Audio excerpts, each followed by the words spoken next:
தொண்டை நாட்டு பாடல் பெற்ற திருத்தலங்களில் ஒன்றும் திருஞான சம்பந்தர் மற்றும் திருநாவுக்கரசரால் தேவார பாடல் பெற்ற திருத்தலங்களில் ஒன்றும் தேவர்களுக்கும் முனிவர்களுக்கும் இறைவன் வேதத்தின் பொருள் சொன்ன இடமாதலில் திருஓத்தூர் என்றும் இறைவன் வேதபுரீஸ்வரர் என்றும் வழங்கப்படுகிறார்.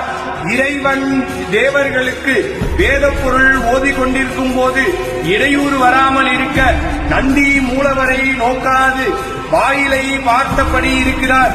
விசுவாவசு என்னும் மன்னனிடம் தோற்று ஓடி காட்டில் திரிந்த தொண்டைமான் இத்தல இறைவனை வேண்ட நந்தியை தளபதியாக்கி சிவகணங்களை குதிரைகள் யானைகள் தேர்களை சேனைகளாக செய்து தந்து தொண்டைமானை போருக்கு அனுப்ப அவனுக்கு அவ்வாறே சென்று விஸ்வாவசு வென்றான் என்று தலபுராணம் கூறுகிறது. சம்பந்தர் பதிகம் பாடி இப்பெருமான் அருளால் ஆண் பனை குலைகின்ற பெரும்பலி.